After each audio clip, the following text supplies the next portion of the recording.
Yo, welcome to the Weird Perspective. My name is Darry, joined with my amazing co-host, Eddie. Thank you so much for listening. If this is your first time, man, we really appreciate it. On this podcast, man, we talk about everything. We talk a little bit of sports. We talk a little bit of politics. We talk about entertainment. And we talk about real life problems, right? We talk about the hottest events, right? What's going on in the culture, and we talk about that world news. But most importantly, we want to bring you guys a biblical world view. This is the Weird Perspective podcast. Yeah. Welcome. Yeah, thank you guys for joining us, man. We excited to bring you guys another podcast, man. We is in season 1, episode 10. We got 10 of them things under our belt. Almost, man. We moving along up in this thing, and today's episode, we're going to be talking about responsibility. We're going to be talking about responsibility. So stay tuned to the end and you'll know what we're talking about when we get to it, when we say responsibility. So first, we're going to touch on some parenting responsibility, man. And first, I want to just take some time to send my condolences and prayers up to the families and the victims that were lost to the July 4th shooting that happened out there in Highland Park, which, I mean, it's close to me and Eddie. We live like 30 minutes away from there. I used to live in Wilmette, which is like a 15-minute drive to Highland Park. Highland Park it's a very wealthy suburb. It's actually the place where Michael Jordan mansion is. That's still on the market. So if y'all looking to buy a big dumb crib, go check out the Michael Jordan Estate. Michael Jordan Estate in Highland Park. Got the big 23s on the gate. I got some pictures in front of that place when we moved out there. So, but anyway, on the 4th of July, there was a shooting that took place during a parade that they do every year. It was people posted up, and this young dude by the name of he was 21 years old. His name was Robert. How you say his last name? I don't even know how you. But he was the third. I don't even know how you say this dude's last name. Yeah, I didn't catch his last name either. Crimo. They never said his name, like in the reports that I've listened to. Crimo. Crimo. Yeah, it's Crimo the third or something like that. Robert Crimo the third. Yeah. But anyway, this kid was a rapper. He was 21 years old, as I said, and he decided that, hey, during this parade, I am going to shoot some people. I'm going to commit another mass shooting, and he killed 7 people and wounded about 24 people at this parade. That's so unfortunate. Early in the morning, it was like 10, 11 o'clock in the morning. And it was in a neighborhood in a city that is, I mean, it's a pretty wealthy city. Now, you got to have a little money to live there. And then as the reports came out, they caught this kid. There was a lot of things going on. He was dressing up like as a woman at like different rallies. He was at some Trump rallies. He's a white guy, tattoos on his face. I think he's of Italian descent, right? I think he has some Italian descent. Yeah, he's Italian. But very dark music, and all these things have been coming out. And so just to give you guys a little bit of how deep this is, and I'm going to get to my point in a second, reason why we're talking about this. He dropped out of school. He went to Highland Park High School, which is it's probably top 10 high schools here in Illinois. He dropped out before his junior year. And he comes from what looks like a very disruptive household. When he was 2 years old, his mom was charged with child neglect. She left him in a car for 30 minutes. It was a very hot day. She left him in a car for 30 minutes. So you had that against his parents. And then there's been multiple wellness checkups at the home throughout the years. He had attempted suicide. They removed him. They removed a whole bunch of knives from his house. He had like some mental health specialists check in on him multiple times. He had threatened to kill himself, and even threatened to kill his whole family. right? And so all these things as a teenager, he still was able to get a FOID card. He still was able to get a FOID card and purchase an AR-15, right? They got pictures of the gun online, how it looks, exactly what it was. It might have not been an AR-15, but I believe it was an AR-15. And just too easy to access. So much information. It's months before he applied for his FOID card. It was or if you guys don't know what a FOID card is, it's a firearm owner's identification card. We call them FOID cards here in Illinois. The family member called the police saying that Robert, which is his name, was threatened to kill everybody. Right after that, they removed 16 knives, a samurai sword, and a dagger from the crib. Yeah. Who has 16 knives in their house? I don't have 16 knives. I might. We got him. But even with all that, right, the Highland Park police warned the state police. The state police is the police here in Illinois that issues out your FOID card. So you have to go to their website and apply, and then they give you the stamp of approval to get it or not. Yeah. So the Highland Park Police Department warned the state police department that Robert was a clear and present danger to himself and others. But the Illinois State Department dismissed the claims due to a lack of corroboration. I don't even know what that means. Lack of corroboration. Lack of corroboration on who? Right, exactly. That don't make no sense. The report wasn't clear, man. So I don't even know. But for the last 2 years, he's been living with his uncle. That just sounds like somebody got paid off, man, to just throw that in there. Well, so I'm gonna get into that, right? So his mom ran for mayor. Yeah. Right. They're not just like little average people. Like they're pretty well known. The mom used to have a deli. She ran for mayor. The dad, the police, they got some money. Yeah. They got money because look where they live at. But yeah, they got some ties to like the police department. The police know him. His dad co-signed for him to get this gun. It's all type of dark issues that's happening here, right? Yeah. And so I say all that and I bring all of that up because I believe that the parents hold a level of responsibility here. Like this wasn't like a 35-year-old man that went on a shooting spree. This was a young man, right? 21 years old, who had a whole list of disturbing things happen in his life, right? Yeah. Mental health issues, all these things have happened to this, that was going on with this kid. And I say that the parents have to have some of the responsibility here is because what was y'all doing? Yeah. Like, who was watching him? Who was checking in on him, knowing that he had all these issues? A very dysfunctional household. The police had been called to their house like 20 times between 2000 and 2014 and 2019 or something like 2009 to 2014. 20 times the police had been called to their residence. So it was just a lot of stuff going on with this family, man. And I started thinking about that though. I recently was on the FOID website and going through the questionnaires. Mm-hmm. I mean, being called to your house, the police being called to the house 20 times, is that really going to show up in your record as far as, because I think the FOID questionnaire asked specific, like, have you been charged with a felony? Are you a felon? Right? It kind of specifies that, like, so they're looking for more meatier allegations or convictions.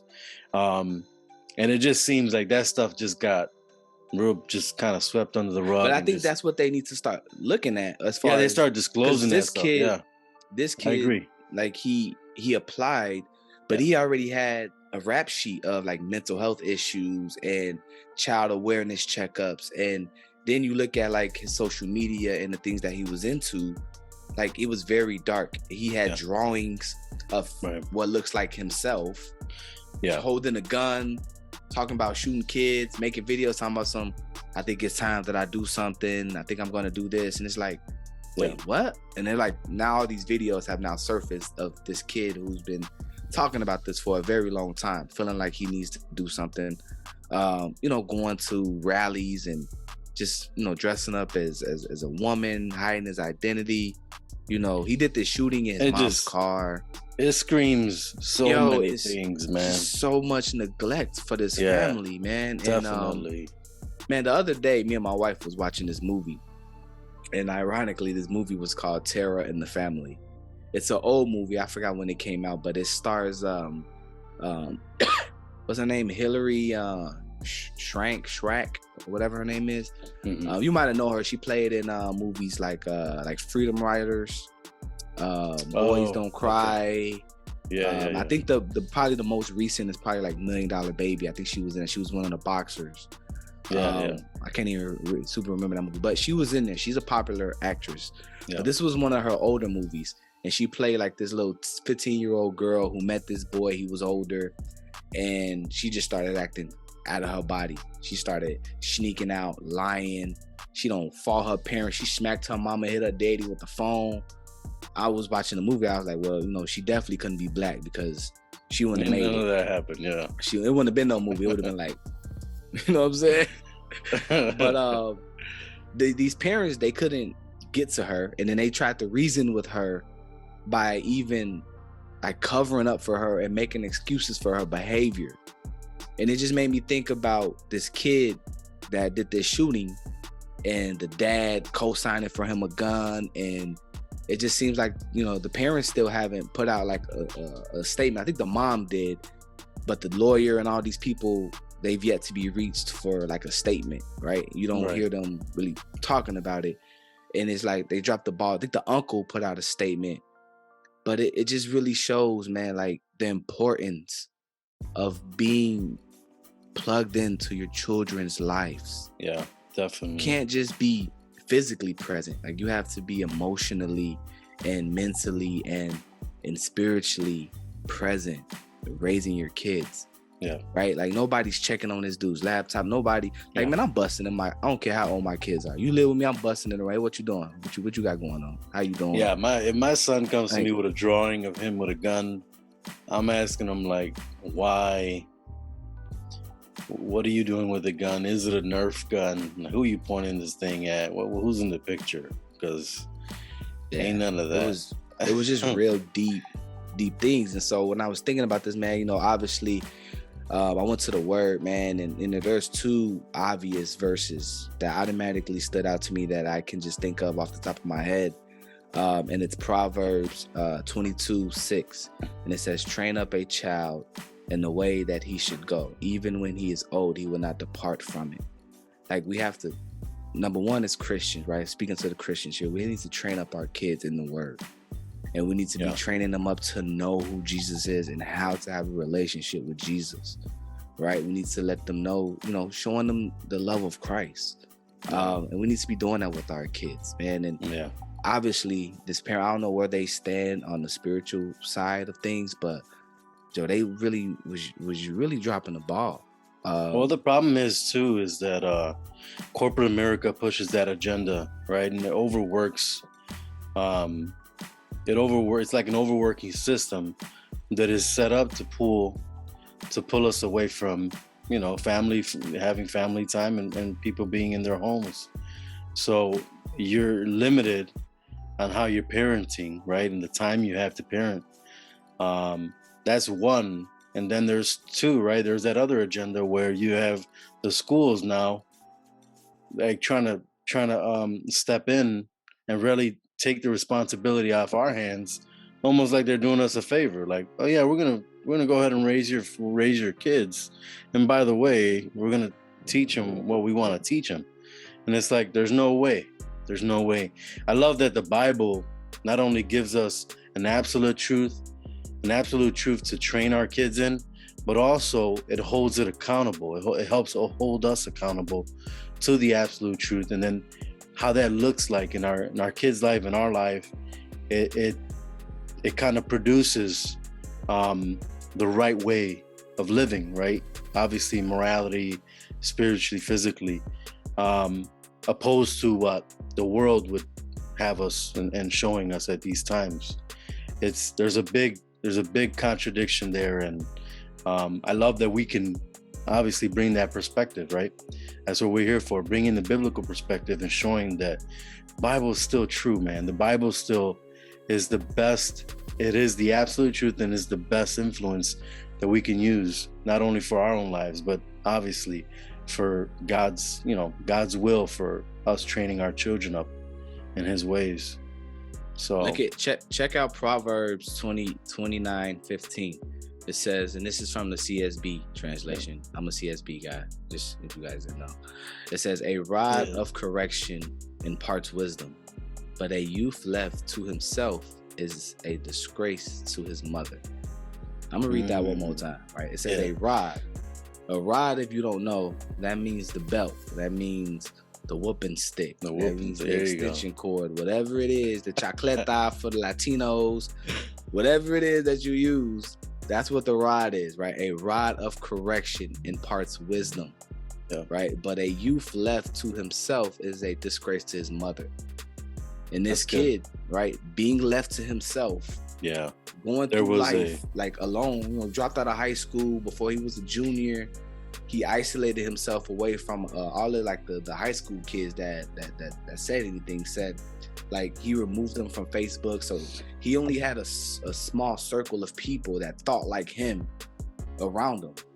Probably like charging him up, like putting a battery in his back, so to speak. Like, yeah, do it. And there was nobody else. He isolated himself away, and the mom and the dad wasn't there to correct him. They weren't there. They didn't see the red flags because they weren't paying attention. And then he was left alone, right? And then now look what happened. He has disgraced his mother, disgraced his father, his whole family. And shooting, all these people, man, and committing this heinous crime. Man, Lord have mercy, man. Like, it's so unfortunate. If the Bible isn't true, like the truth is in the pudding when it comes to the Bible, man. Exactly. And we just need to start following this stuff, like straight up. But man, again, my prayers go out to the family, man. Man, let's continue to lift up our youth, man. Let's continue to be involved, even when they try to push us away, man. Let's stand our ground as parents, as the fathers and the mothers that we're called to be. And man, let's love on these kids, man. Let's get them involved. Let's get involved in their lives, man. What are you thinking about? Why are you thinking that way? Let's start asking questions and getting our kids to think critical, and just to open up their minds to these things, man. And the other aspect of it too. That's a great point on that. I wanted to add to that. The other point of it is that it's us too, man. It's a reflection of us.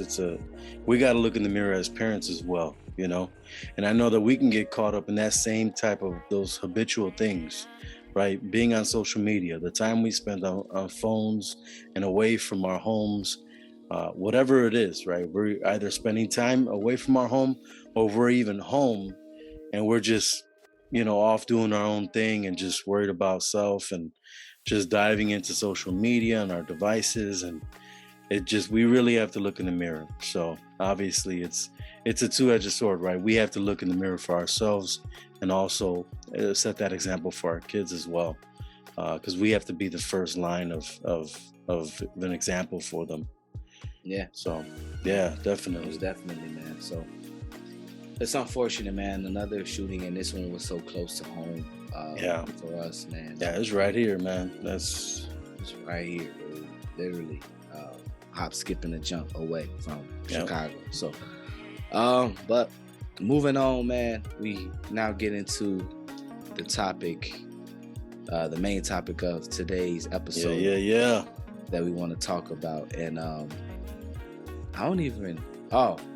forgot that we did title this episode. I couldn't remember it, but the title of this episode is called Abortion: God's Will and Personal Responsibility.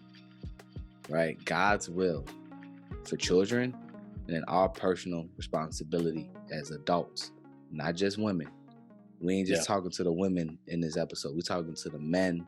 We're talking to Christians, and we even gonna talk to some non-Christians, right? We got some heat for y'all too today.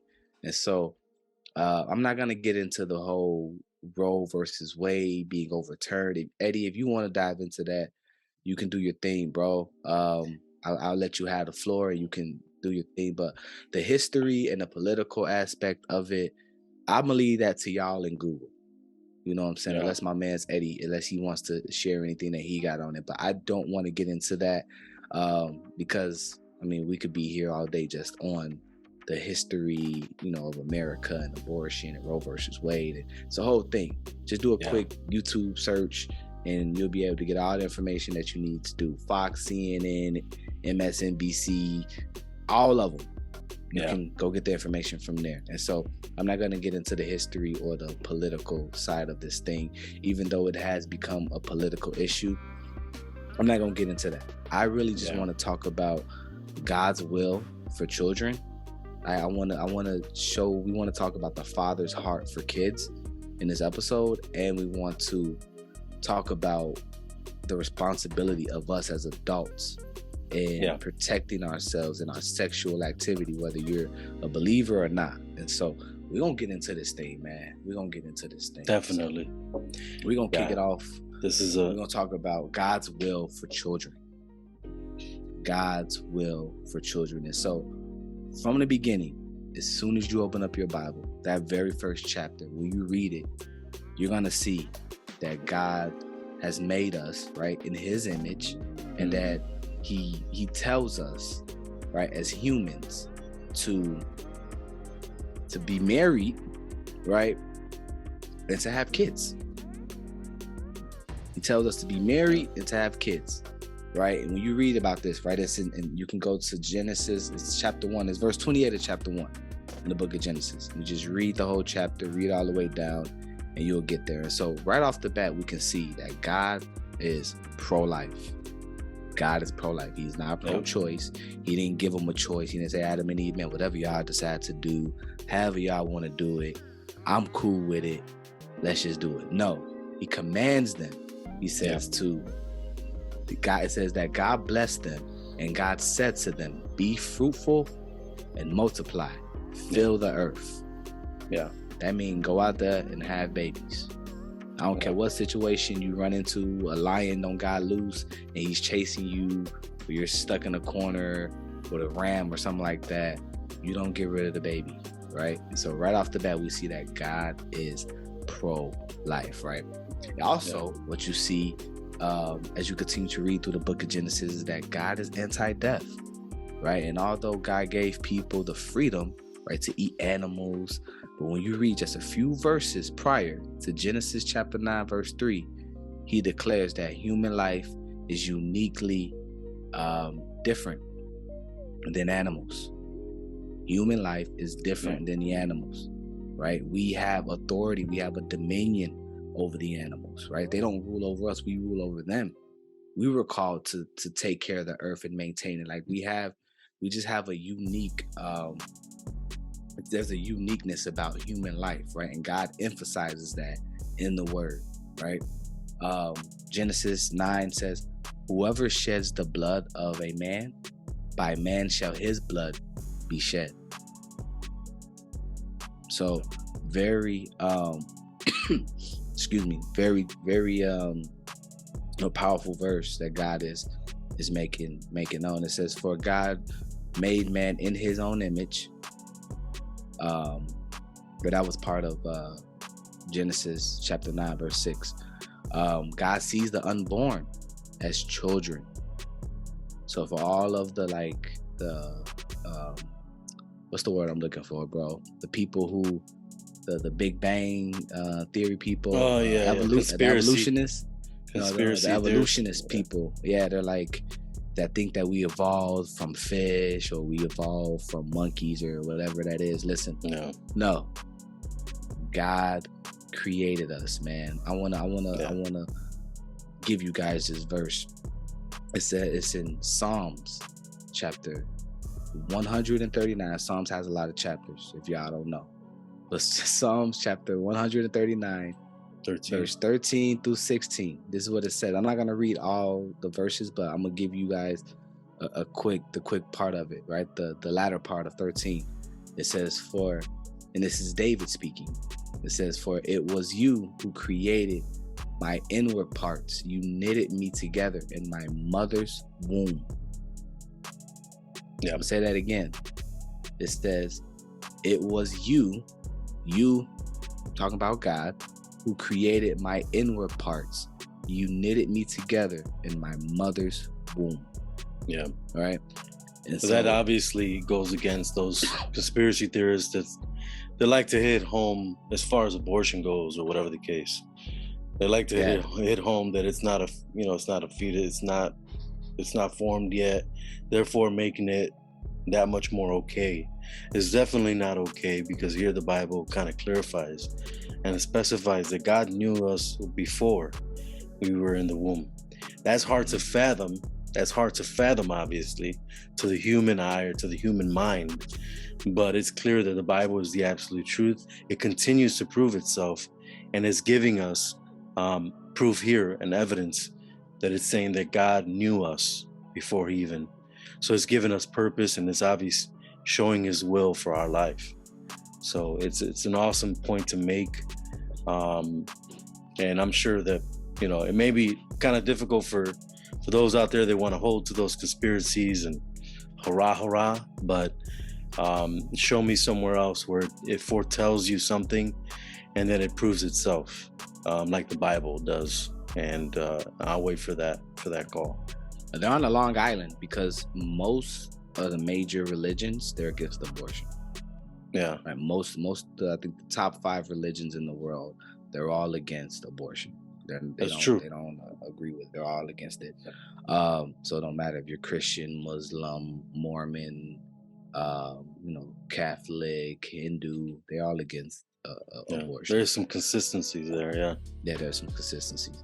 And so moving on, man, I want to touch on a couple more verses so that we can really hear like God's heart for and the Lord's will for children. You go to Psalms chapter 127, verses 3 through 5. Excuse me. It says, sons are indeed a heritage from the Lord. Yeah. Children are a blessing from God. There's so many verses in the Bible that talks about children being a blessing.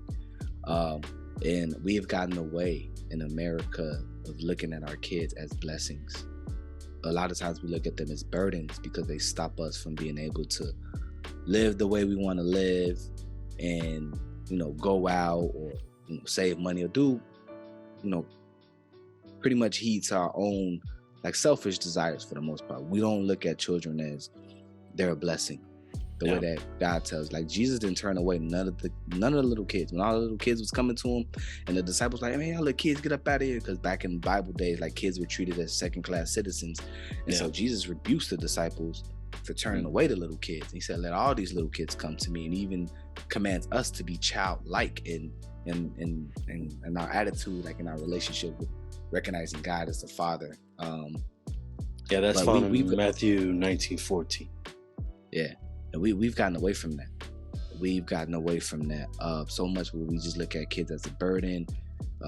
We don't value them, and so we see that being played out in the abortions and how many abortions we have.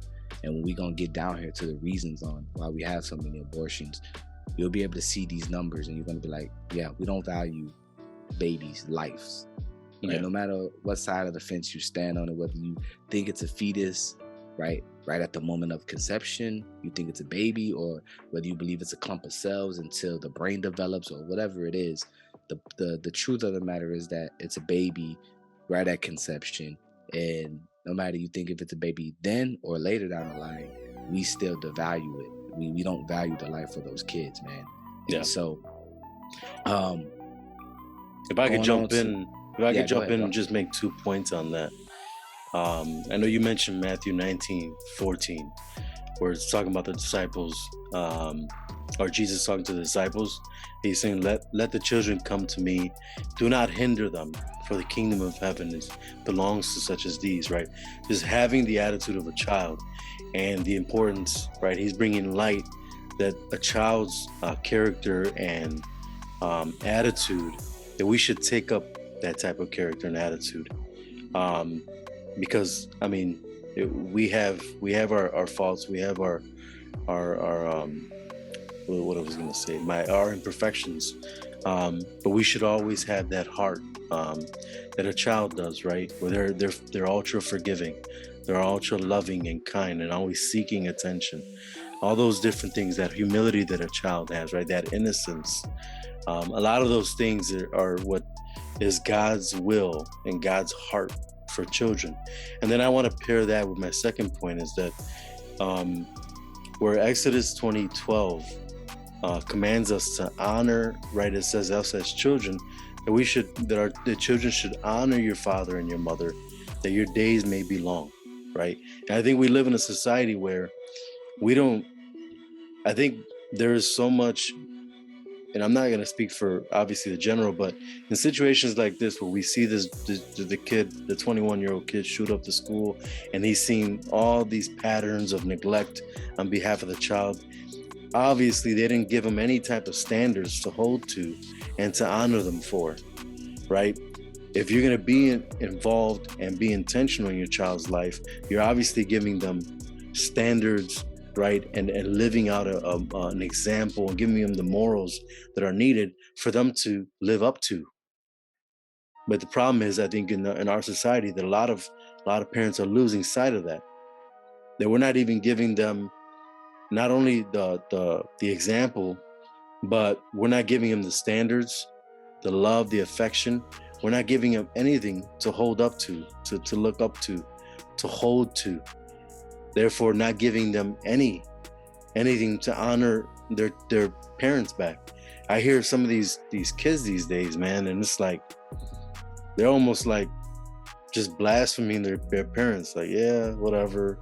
Like, yeah, back talk and stuff. And it's like, where's the honor gone, right? The honor's out the window. And I think that's one of the things that's the points I want to make that just kind of has been lost. Like, we have to give and provide the standards of living for our children. And I think a lot of parents are being pulled out the home, which is obviously producing these not only neglected children, but the children are now neglecting the very words of their own parents, not giving them any type of ability to honor their parents, right? Or have that disciplinary voice that gives them a little bit of fear, or gives them the standard that guides them. They're not hearing any of that. They're not even home enough. So therefore the voice gets so dumbed down. The voice gets lost from the day to day. But yeah, definitely, I wanted just to really bring those 2 points home, because it's important that not only that we see God's will, but obviously our responsibility as parents, man. If God said it right, the Bible's giving us these commandments, is giving us these directives for our children, then what are we doing to take that initiative to continue to provide that atmosphere for our children? Yeah. Well, it goes down to what I said earlier. People ain't training their kids up. Yeah. And it's because it goes back to our last episode. People ain't in the Bible. Like, people don't even know how to train up their kids, because they just like, man, here, watch this Netflix, get in front of this tablet or this phone, and just leave me alone, bro. I'm tired. I ain't got time to be chasing after you and all this other stuff. Like, we've gotten away from the word in every aspect of our lives, man. We're seeing all these things being played out. We're seeing the generations before us and the lack of fruits that they produced as Christians. And all the chickens have come home to roost. And now God is allowing all these things to happen and exposing, like the sins of the parents, so to speak, right? The sins of the father. And this is what's happening. And we see all these things happening. And so I wanna sum up this part of my points, and I'm gonna let you jump back in here. But Jeremiah 1:5 says, I chose you before I formed you in the womb. Yeah. I chose you before I formed you in the womb. So God already, he chose you. He formed you in the womb. God did that, right? And lastly, we see the number one probably example is that God became a baby himself, right? Through the virgin birth of Mary, so that he can relate to us. He could have just came as a physical man and an adult already, and just did it. But look at the way God chose to come to earth to relate to us, right? He came in a young girl, right? Virgin birth. She was poor. She was a teenager, right? She didn't have a lot of money. Yeah. She could have easily been like, man, I'm at it. I ain't finna have this baby. I didn't want this baby. Like, yeah. Why should I have to deal with this baby? I didn't even want this baby. Like, she wasn't planning to have kids. Yeah. Right. And even going a little further. Go ahead. No. Go ahead. Finish your point. I was gonna say, she was in a small town. She had no money, and she could have easily just been like, no. And at that time, even back in Bible days, you can get an abortion, right? It was the God destroyed whole cities, whole nations, because they were sacrificing their baby to this devil god Murdoch. Read about that. It's in the Old Testament. Sodom and Gomorrah, the things that they were doing. Yeah. Listen, God destroyed whole nations, going all the way to Noah. Like, it was very evil, wicked times. And it says that in our time, man, right, in the end of times, it's gonna be even worse. Yeah. And we see what's happening, man. We see from 1973, when they made abortion legal, to now, there's been over 62 million abortions. 62 million, right? And so Mary stuck it out. You know what I'm saying? I know women who, you know what, I'll get into that in a second, but I just wanted to make that point that God, he came in the form of a baby, right? So that he can relate to us. So it's just another layer to show us that God cherishes, he loves children, right? He honors babies, man. He says he calls them a blessing. They're a blessing from above, right? They're a heritage, man, that, and we should value them. They are life, right? They have a purpose, and they're made in the image of God as well. Yeah. And we should honor that. Yeah, and at the same time that you think about that time, right, where Mary had to give birth, being a virgin, right, gave birth to baby Jesus. And you think during that time there was speculation, right, that obviously it wasn't Joseph, so according to their laws, right, that they could have stoned her to death. So she had to face way more scrutiny and backlash and all type of difficult backlash from her own village and communities and the people surrounding them, compared to, you go about the average, let's just say an average person or a woman that decides, right, hey, I had a good time with some random guy, whatever, they did the thing, and now they're just like, yeah, well, I'm not in a relationship with the guy, or whatever the case, right? The reasons are. You look at the difficulty that Mary went through, and she still stuck it through, right? Obviously, it was God's will, and she had an angel come and proclaim that to her. But she was facing death by stoning her, right? At the same time, she had to face the difficulty of explaining and trying to get Joseph on board. And then to go to an even further extent, the king, right, sets out for every firstborn child to be killed, and they couldn't kill baby Jesus. They couldn't find him, and they weren't successful at killing him, which obviously proves God's deity and his life, right, and the Bible being true. But you talk about the scrutiny and all the things, the difficulties that Mary went through at that time. It just kind of hits our point even further, right? A lot of us in this day where you see women just taking that choice. I'm not speaking for all of them, but when it's just a normal situation where you just deciding to go for an abortion just with no circumstantial, circumstantial influence or anything kind of hidden home, they still making that choice to commit murder, And we have to look at that. And like you mentioned, God in the past, in the Old Testament, he used these different examples of how he destroyed nations, bro. He flooded the whole earth, right, to bring his judgment for the consequences of sin. And I know that sin these days, right, is almost like they try to make it look like, it's a cool thing, God will forgive you. No, man, there's a judgment coming.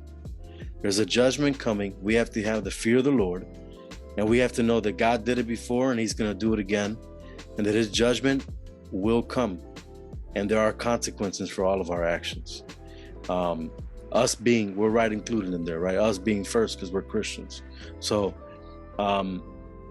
it's one of those things, man, that obviously the Bible has continuously spoken on it. It obviously gives us examples and directives, and it's still continuously giving us guidelines and guiding us to make those choices and making sure that we're in the right path when it comes down to these topics, man, that are just, it's causing waves of protests, man.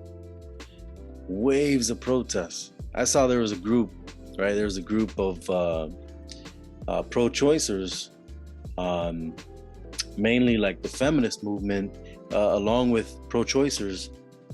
They're talking about trying to bring into law some type of guidelines where it'll prevent, where it will isolate, right, the pro-choicers to hold off sex and only have sex with men that have had a vasectomy. That's how far we gotten to this point. It's just like it just sounds like real nonsense, man. It sounds like so far. But that's where we're at right now. We about to get into that, man, because like I said before, the chickens are coming home to roost. And so the Bible and that, right? So as of right now, I just want to speak to the Christians. I'm gonna get to the world and them, but right now I just want to speak to the Christians. And so for the Christians, just so you know, that Romans 14:12 says, so then each of us will give an account of himself to God. Yeah. So no matter what side of this you stand on, just remember, you don't answer to me, you don't answer to Eddie, you don't answer to your pastor, you don't answer to whatever church you go to. You're gonna answer to God, right? And so God ain't gonna be like, well, you can't stand before God and be like, well, God, what about this? And well, this happened and that happened and they were doing this and this. No, listen, you have to give an account for what you stood on, right? The things that you felt were important, whether they were for God or going against God. So you have to give an account, right? You have to give an account. And we're gonna get into this is getting into the responsibility talk, right? And I've been waiting to have this conversation. Eddie knows, I've been waiting to have this conversation because it all comes down to responsibility. Responsible adults making responsible decisions, right? Whether you're pro-choice, whether you're pro-life, whatever it is, it ultimately comes down to you being responsible for whatever decisions that you decide to do. But we're going to put some facts out here. We're going to put some numbers out here. We're going to talk about it. So, but first, I just want to talk about, we're going to talk about abortion. And abortion shows the lack of responsibility. It does. Right. And I'm going to make that choice. Yeah. If you make that choice, right? I'm just going to give you some numbers.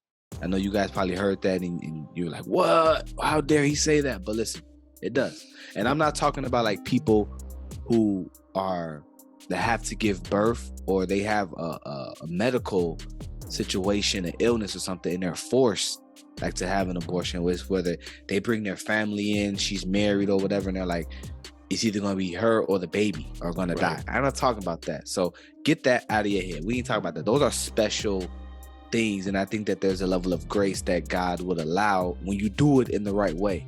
Now, some people be pregnant, they be like, man, I hope I lose this baby. Like, they out here drinking and smoking and doing all type of stuff. Listen, God sees that too. He knows your heart. But I'm talking about the people who, like, they have to make that tough decision.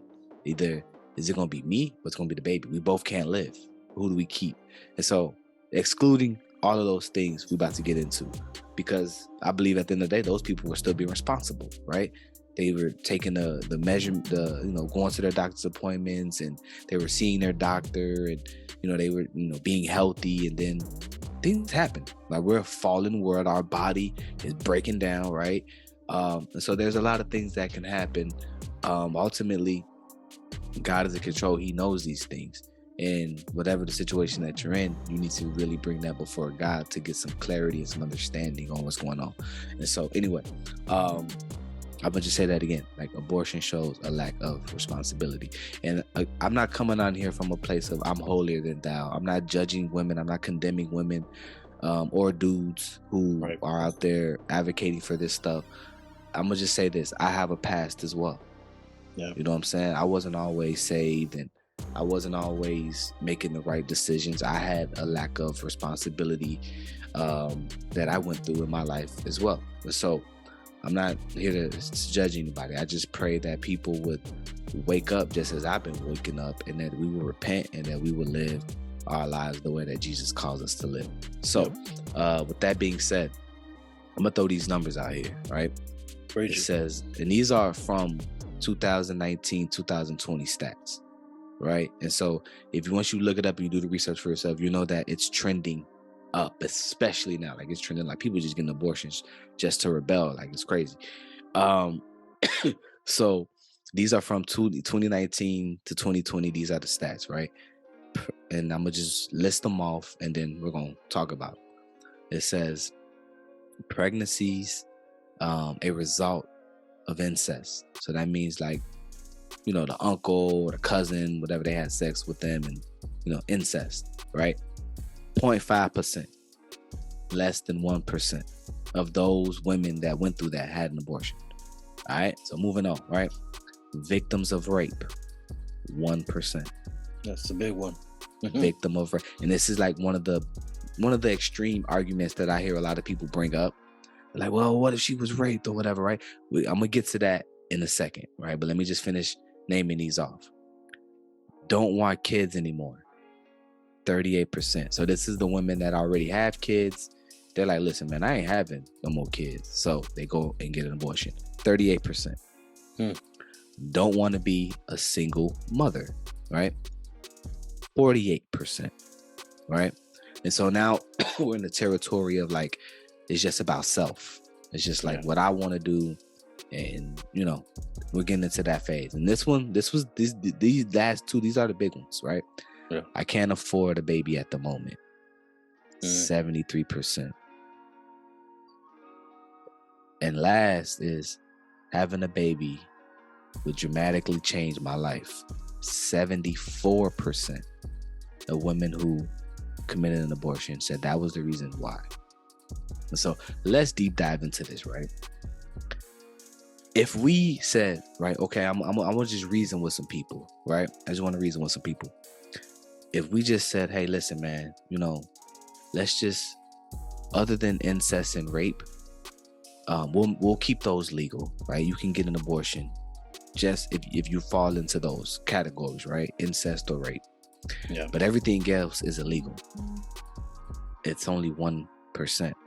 1%. You know how many abortions took place during that time, 2019, 2020? Well, 2019, there was 629,898 abortions that took place in 2019. You know what 1% of that is? 6,298. So even if we just said, listen, abortion is going to be legal for the women that had incest or they were raped, you can get an abortion, right? That will only be 6,000 people. Yeah. 6,000 babies, right? Compared to the 629,000. That's great. And that's just in America. These stats are just in America. This is not worldwide. This is just in America at that time. Yeah. And I think the stat was that during that time, I didn't write it down, but it was over like 1 million abortions. So America made up for more than half of the abortions that happened worldwide. Right? I wish I wish we had like a stat for those protesting, right, for pro-choice. The percentage of them that uses as their argument, because then we could what just argument? What argument? the argument of the 1%. I wish we had that stat, because it would be like, you guys are the 1%. But I'm sure that those protesting use this as one of their, like, there has to be a good portion of them. They use this as one of their main arguments to to emphasize and justify their side or whatever. Well, you look at most of the videos. Where guys are talking about this, like in love, right? There's a lot of videos. This is one of the main arguments. It's what about rape, right? And so that's why I broke it down the way that I just broke it down, is because, all right, let's just keep it at that, at rape and incest. Let's just talk about that and focus on that. Yeah. We still, it would eliminate all the other ones. And so now let's jump to the big one, right? Which 74%, having a baby would dramatically change my life. 74% of women kill their babies, right? Because they weren't ready. Change their life. They weren't ready, whatever the reason that falls into that category. Whatever the case may be. That's 74%. So that's the majority. The one under that is 73. I can't afford a baby right now. And so this is where it gets into responsibility, right? Because I had a conversation with a person, and this was even in a video. You guys can look this up on YouTube. The woman that the guy asked, she was like, she made the argument about the church, and if the church is going to advocate for abortions not happening, then they need to step up and they need to take on some of the responsibility. Okay, cool, right?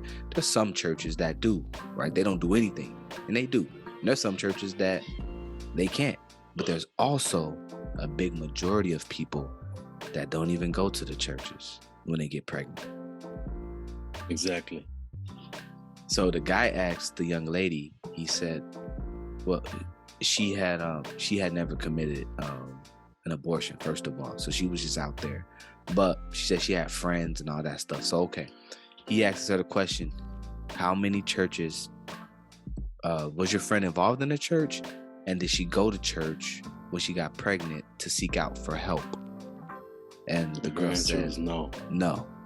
It just shows really That's my question to everybody who's listening to this, right? Is how many young ladies and men, right? When you get a girl pregnant, or when you get pregnant and you're battling with this whole thing of abortion, and you're like, man, I don't have no money.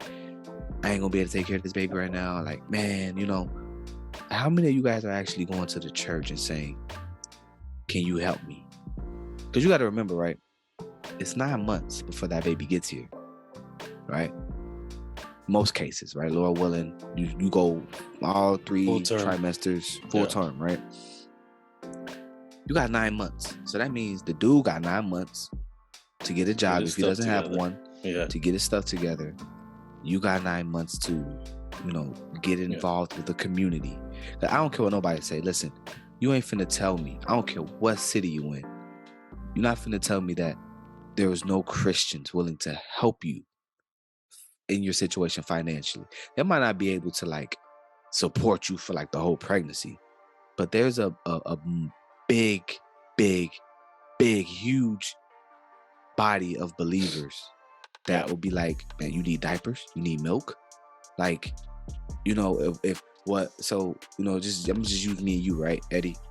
Hey, look, man, I could buy some diapers, right? I can get her, a couple months to supply diapers. Eddie, what can you get?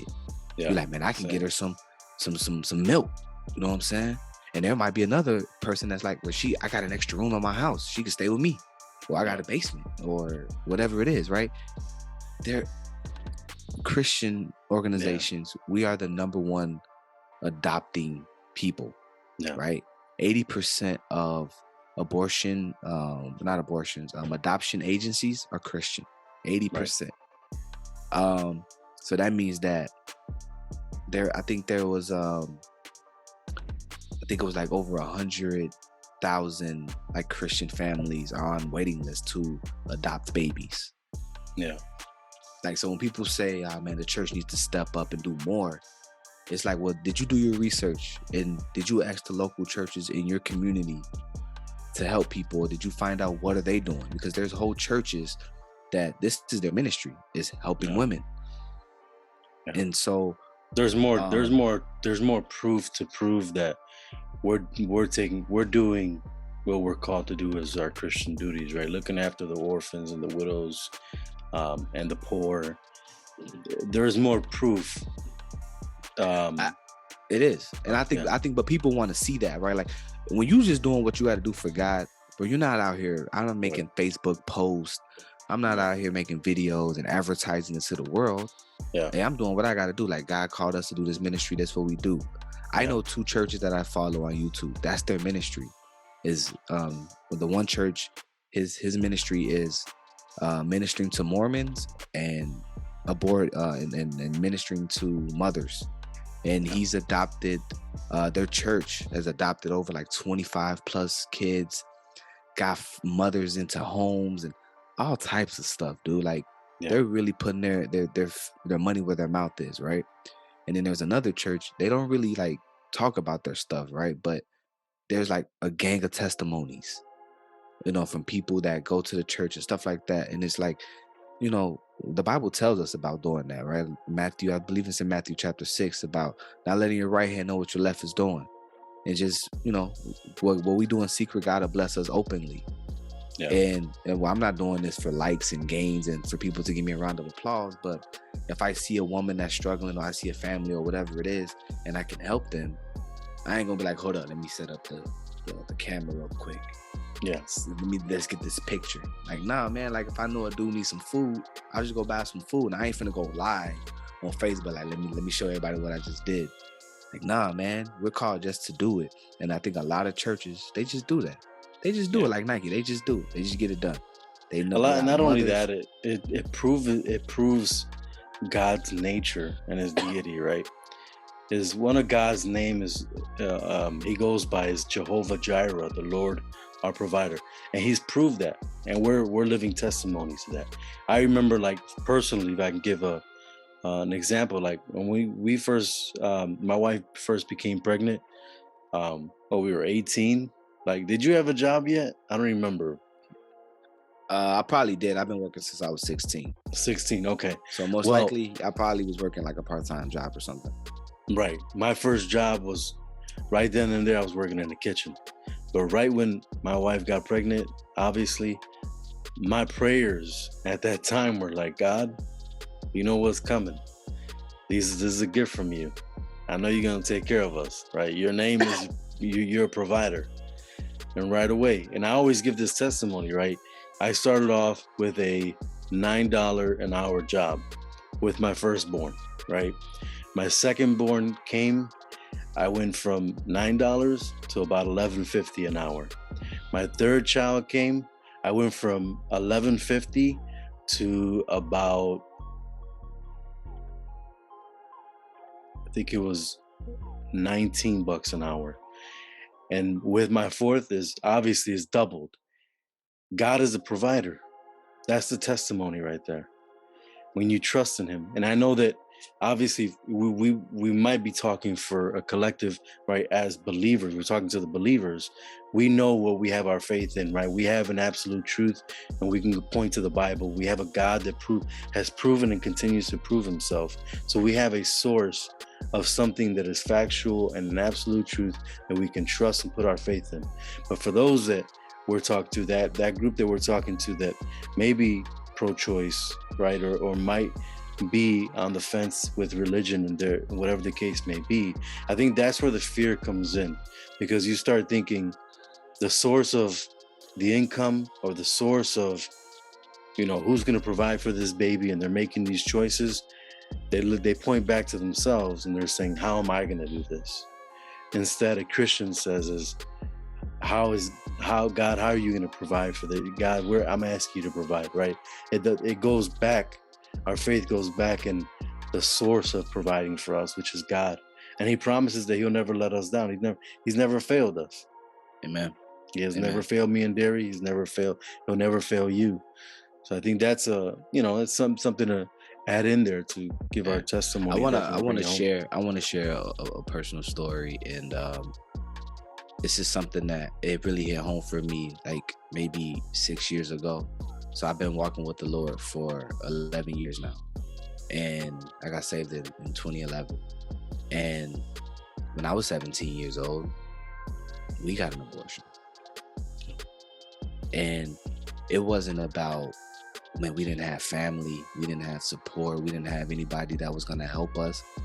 It was like, bro, I ain't finna have no kids. You know what I'm saying? And this is me growing up in a Christian household, was just like, okay, you know, I didn't value the life of that baby. I didn't even value the safety of my wife, because women, and she's not my wife now, but women, people die from abortions, right? In the middle of it, they can die, and you do a lot of damage to internally to your body. And we went through that, you know, as teenagers, and we didn't tell nobody, and we didn't get our parents involved and all that stuff. Like, we had like a couple people that we told, and it was like, go ahead, and we did it, and we just kept it to ourselves, and we kept it moving. It had nothing to do with the lack of resources or the lack of support that we needed. Because when we finally did, we got pregnant again, and when we had our first daughter, we had more than enough. My mom was probably one of the biggest contributors to that. She put together the baby shower. We had a ton of things. We had an abundance of things, right? And that was majority like from my mom, and then my wife's sister and her family, they contribute, but we didn't need for anything. And God, it's a promise of God. He says that we have not because we ask not. And it's probably because when we ask with wrong motives, right? But I decided, man, when she did get pregnant with my oldest daughter, I was in school and working full time. And I gave up school to finish working to provide, right? Going back to responsibility. I had to do what I had to do to provide for my daughter, and to be a man, and to support my family, right? To be able to provide for them the things that they need. God set the world up real simple when you really think about it. It's the natural law, how God set it up. When we work, he says, a man that don't work, that don't eat, right? So if you ain't working, you ain't eating. If you ain't reaping, you ain't sowing, right? You ain't gonna get nothing in return. It's a real simple law that God established, right? Yeah. And so he tells us to be good stewards over our money, right? And so make responsible decisions with our finances. There's plenty of books and plenty of resources that you can read on, you know, how to budget and how to come up with a budget. For a long time, I struggled with that. When you come from the background that I come from, like, you got to keep up with the Joneses, and you gotta have the latest. You know what I'm saying? And you start making wrong decisions because your priorities are all jacked up.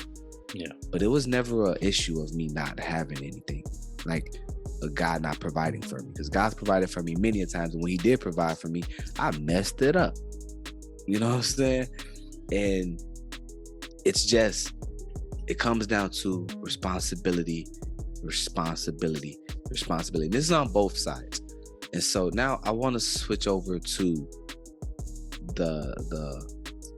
what we gonna call it? What group? I guess the world, the secular world, people the non-religious. I'll just say the non-religious, right? Right. The people that, you know, they're in hookup culture, they're on Tinder and all these other dating apps, and they're just like, look, man, we want to have sex. And so the real me, I'm gonna do me, right? The realistically, people gonna have sex, right? You're never gonna get no world where ain't nobody having sex. People gonna have sex. And so this is my advice to those people who want to have sex. There are 12 different type of birth controls on the market right now, available to everybody, right? And the men are in here too. This isn't just for the women, but there's men in here as well. Right? I'm gonna be talking about this. And so there's pills. There's a thing called an IUD. There's a implant. whatever that means. I didn't get the definition, but that was just on the list. It just said implant. We know about the shot, right? We know about the nouveau ring. There's the patch. There's the pill. There's condoms, right? You know, Old Faithful condoms. You know, and then they even got on here the pull out. The pull out on there. The pull out is on here, right? Yeah. They have, and now with, thank the Lord for technology, they have period tracker apps that tell you when you're ovulating, right? And so you can know when you're ovulating and say, I ain't gonna have sex today because I'm gonna get pregnant because I'm ovulating, right? Women can't get pregnant unless they're ovulating. There is a spermicide, whatever that is. And then this is for the men. It's called a dang on vasectomy. If you want to live, I don't advocate this, right? I don't advocate you living a promiscuous lifestyle. But if you want to live a promiscuous lifestyle, right? If you're a rolling stone, right? If you're just like, man, I'm just free with it, right? Get a dang vasectomy so you ain't getting all these women pregnant. Be responsible. Be responsible. You just shooting up everybody club. You just in there with the Uzi, you just shooting up everybody club. You ain't wearing no condom. You just shooting up everybody club. Now you got 4, 5, 6 baby mamas. Yeah. Right? 8 kids. There might be some that actually take that as a pride in their cap, you know, like a little feather like this, like this idiot. I'm gonna call him an idiot because he's an idiot. Nick Cannon, he's an idiot. You got all these babies, all these different baby mamas, and it's irresponsible, bro. Even the people of the world are calling this dude irresponsible. Yeah, it's just not wise, my guy. Like, stop. You can't even be in all these kids' lives consistently. They're in different homes in different cities. Yeah. Like, I think that money's going to buy them, you know, money can buy their responsibility or bypass their responsibility. And it's just like. And then so then we get the dudes that are like, she trying to take all my money and, you know what I'm saying, child support. Yeah. Well, listen, man, child support been around for a long time. I know that it's a broken system and that it needs some fixing, but definitely it's common knowledge that if you know that if you have all these kids and you're not with the mother, that you can get on child support, they're gonna take a great deal of your money. Why do you keep putting yourself in that situation?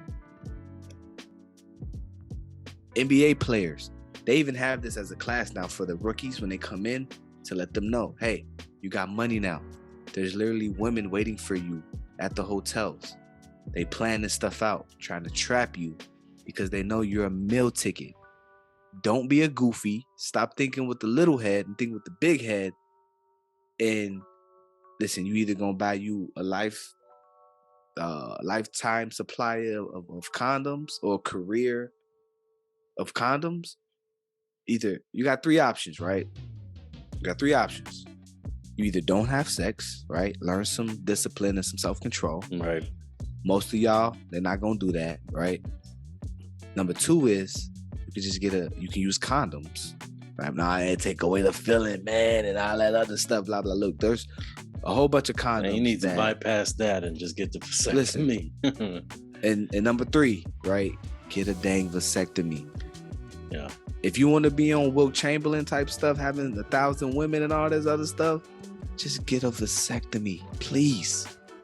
Stop impregnating all these women and then getting mad at them when they come at you and they want to, you know, they coming at your pockets now. Don't put yourself in that situation. And so, like I told you guys in the beginning, everybody's going to get it, this episode. It's called responsibility for everybody. Hey, Christians, if you don't want no more kids, right? You got 4 or 5 kids. I'm not having no more kids. I have my vasectomy planned for August. You know what I'm doing until then? Using the condoms. There you go. He got them in the office, so we already know where it going. We're going down and stuff. Listen, you don't want to have no more babies? Hey, look, tell my wife, this is what we got to do. We got to be responsible. So we got to buy the condoms. Yeah. You know what I'm saying? And this is what it is. Yeah. I planned that. Like, we're going to get the vasectomy. All right, cool. My wife is even, she might go the other route, because she's like, man, we need double protectors, because she's like, she be making fun of me. She's like, you're super fertile. But man, it's being responsible. You don't want no kids. You want to just live that free lifestyle, then just wrap it up. Wrap it up, or hang it up, put it up, whatever you want to do. But listen, God made sex to be between a man and a woman in marriage. He ain't make it for you just to be a jump off.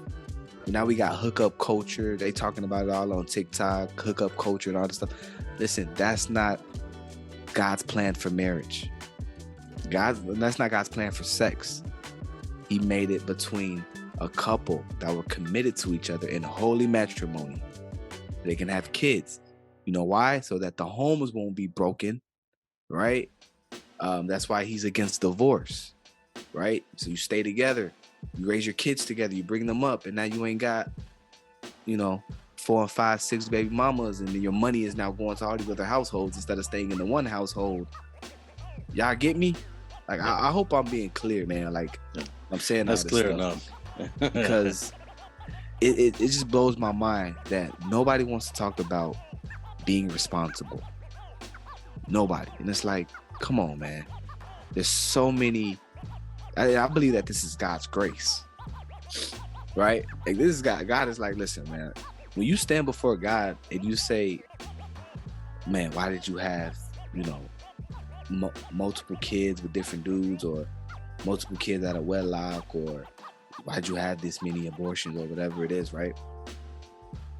There's not going to be any excuse you can give the Lord, because he's going to be like, man, look, there's condoms.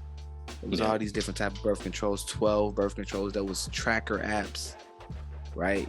There was vasectomies. There was getting your tubes tied, tubes removed, burnt. They got all type of stuff. Like, we live in like the best. It's like the golden technology. It's everything, right? We have no excuse. There's literally no excuse to not make money, and to we could literally plan out our lives, right? Whether I want to be married here.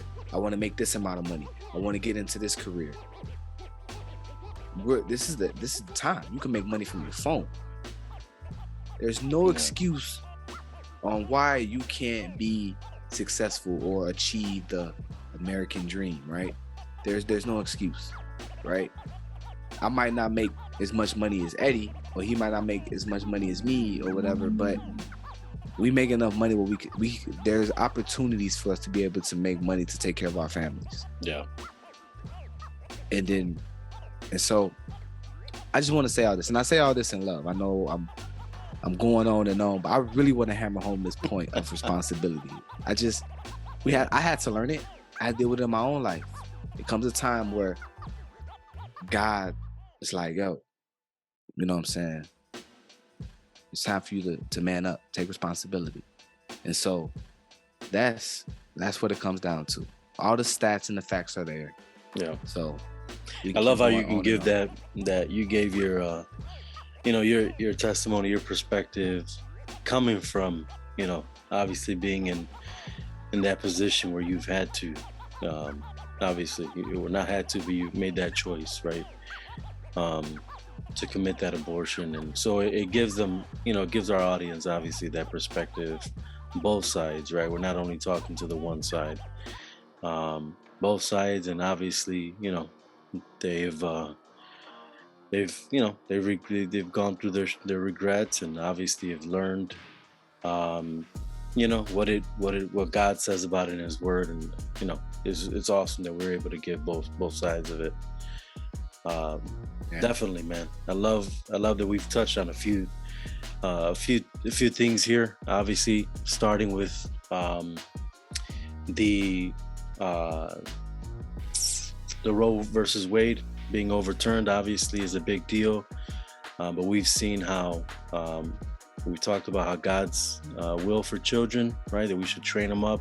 Our responsibility as parents, and also our responsibility in being intentional and involved with children. And now obviously just wrapping this up, bringing it home. I love how you brought this where our personal responsibility, not only as parents but in general, right? We talk to the general audience out there.